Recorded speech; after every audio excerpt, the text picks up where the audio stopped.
Got it. What's up, brother? I'm good. How you feeling? Good, man. Good. Obviously, Gabriel Bonfim, opponent this weekend. What are your thoughts on him? Good fighter. Got a good streak going right now. Young, hungry guy that's looking to take my spot.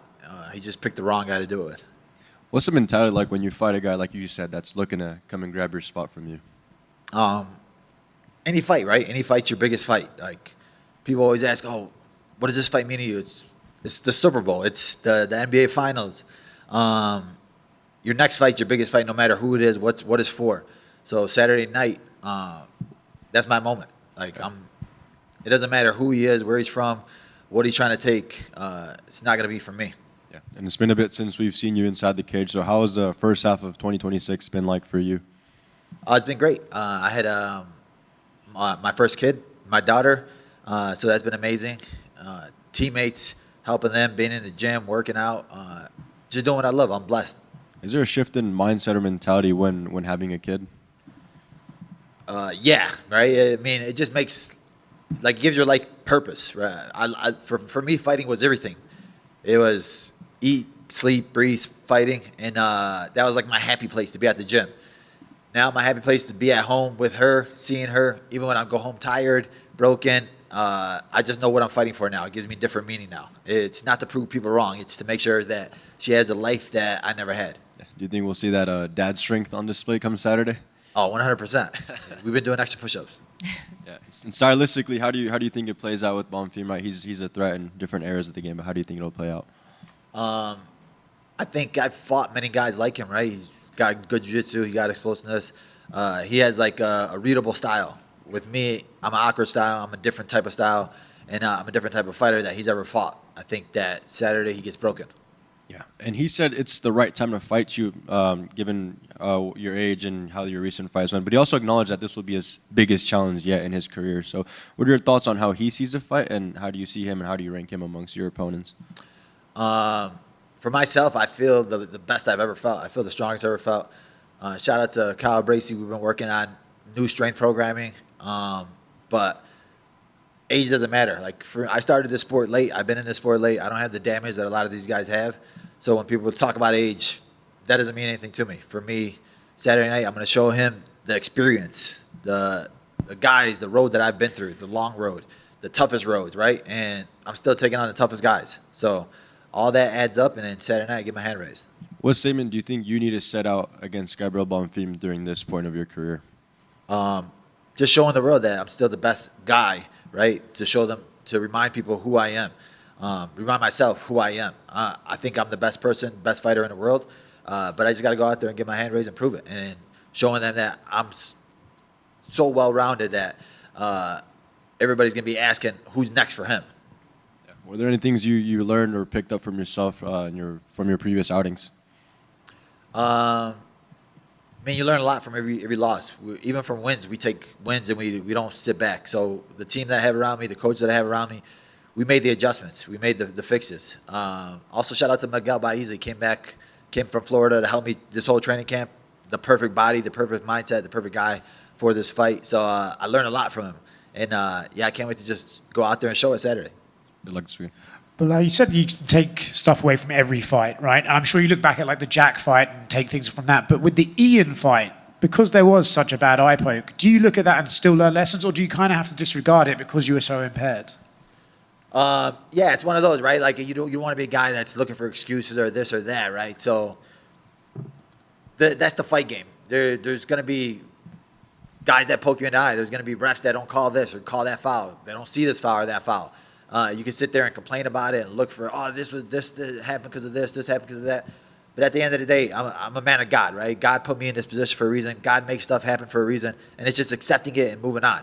But the Ian fight, if it happens again, if we fight again, it's going to be a different result. And for myself, it's just scratching that out, erasing that from memory, and only looking to the present. That's this Saturday. I understand that, and I know you don't want to make excuses, but in terms of when you have a fight like that, it's obviously something that shouldn't happen. I don't know, it does happen, but do you almost have to think like, well, my skill set didn't even get to come into play? You know, the fight was almost a scratch because of how bad it was. Yeah, I mean, honestly, the fight didn't even come into play, and I didn't fight the way I wanted to fight because I had vertigo. I had vertigo the day before after weigh-ins, and vertigo is like your head's just shaking the whole time. So we were literally close to like not even fighting, and that's what I take more of than anything. Yeah. How do you think Ian does against Islam if they do match up? I mean, Ian's very smart. He understands strategy. He understands how to move and distance, and I think it'll be a lot of running, but it's just for Islam to like catch him and try to grab hold of him. Do you feel like Ian's style sort of makes him a little bit underrated, right? Because he's kind of good at everything, but maybe not amazing at one in particular thing that stands out to some fans. Do you feel like he's almost underrated because he's kind of just does enough to win every time? Yeah, he gives you that like, there's nothing to fear, right? And then it's like, oh man, it's been 3 rounds already, and he's gotten away so many times.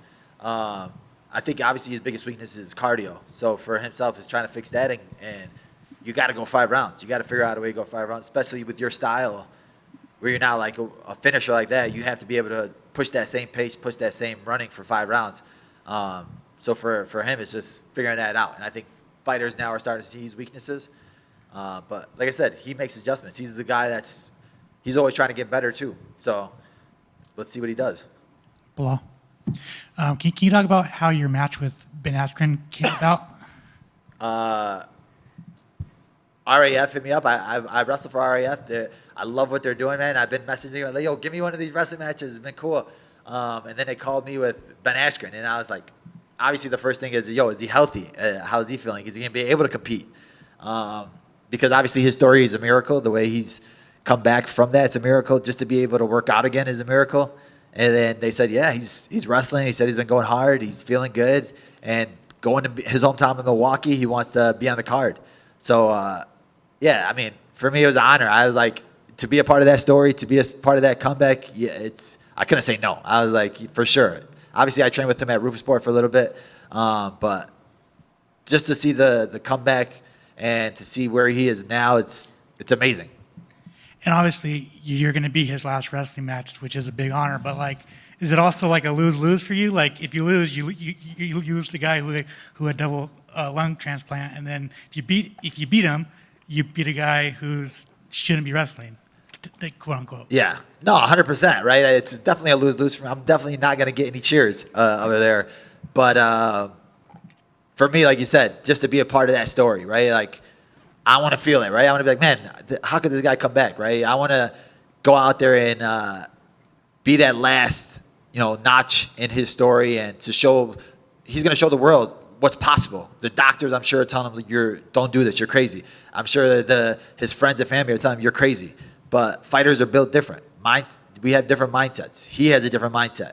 I think now the respect that he got from fighters is another level, right? Like even when he was in the UFC, people forgot how good he was in Bellator and how much of a dominant champion he was, and just coming into UFC in his later career. But to win he's winning at life. So for me, just to be a part of it, who cares, brother? Boo me.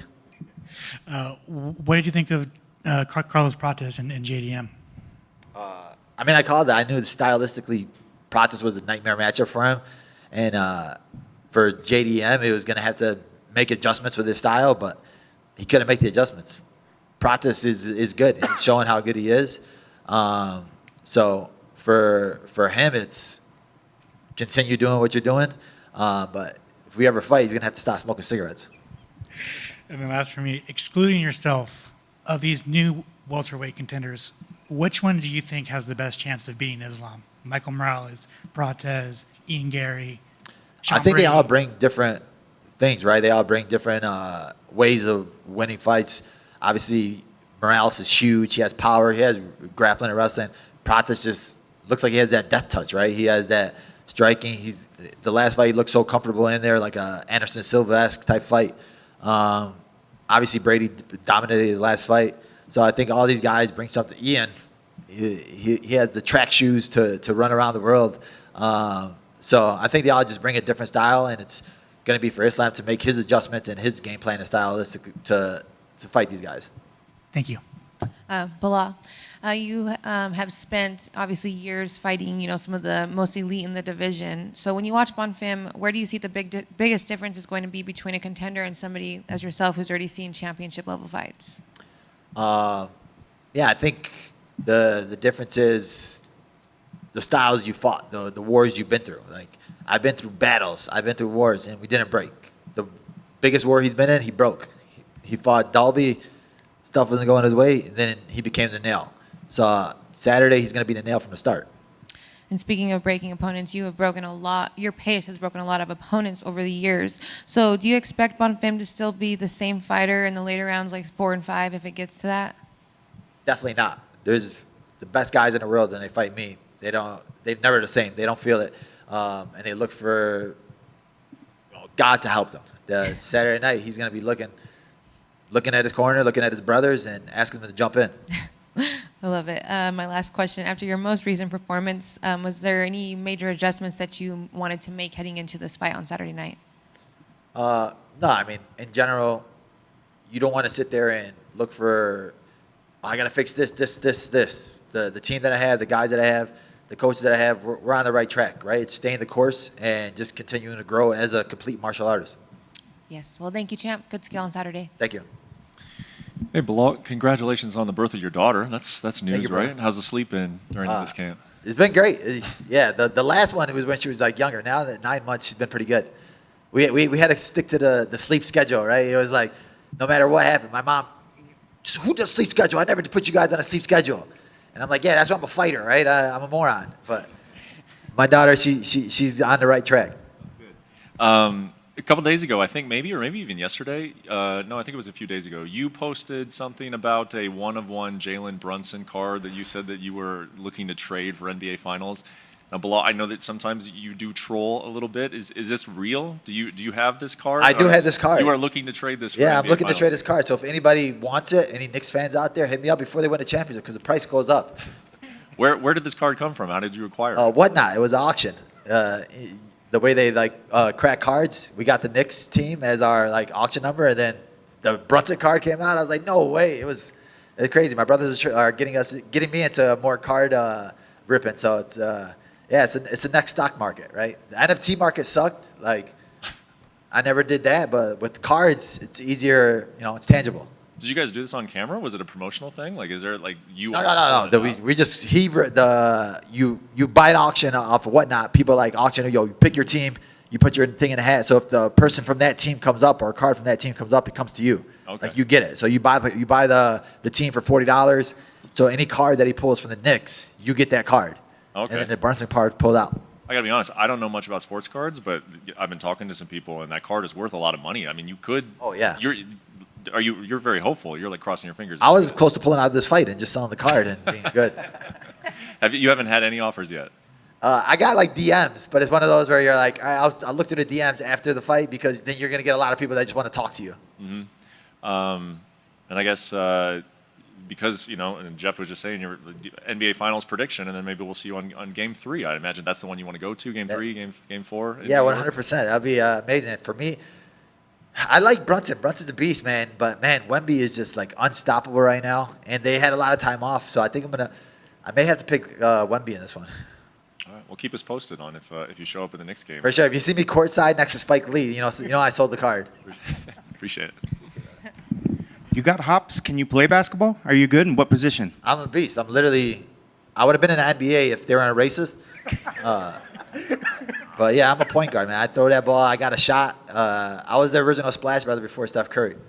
If you had to put a lineup together of UFC fighters, who'd be on your roster? If you had to pick a team. Obviously me, Jamal Hill's a monster.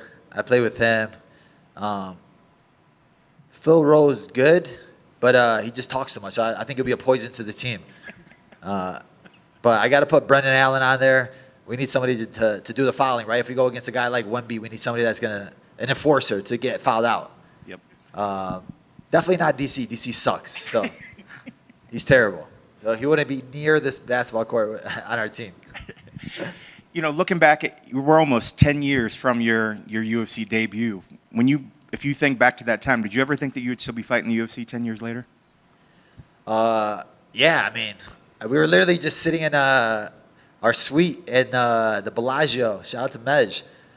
Me and my coach, and we were sitting in the hot tub, and we're like, man, just think back to the days that we had 8 people in one hotel room when we first got into the UFC in Australia. And now look at us. We're sitting in a pool inside of our hotel, right?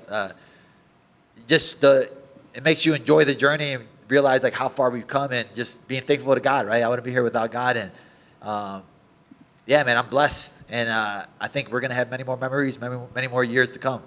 And last one for me, I know you fought in some huge locations, but you also fought here in the Apex back when the world was still opening back up, right after COVID when they were starting to open up.